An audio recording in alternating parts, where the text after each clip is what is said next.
नमस्ते गणपतये त्वमेव प्रत्यक्षं तत्त्वमसि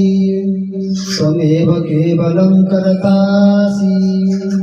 त्वमेव केवलं कर्तासि त्वमेव केवलं हर्तासि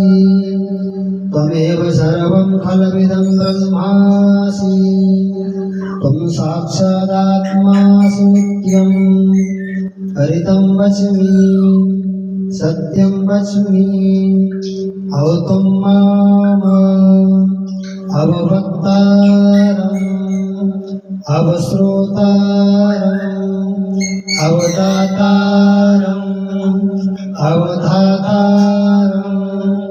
अवानुचानवशिष्यम् अवपश्चात्तात अवपुरस्तात् अवचोत्तराता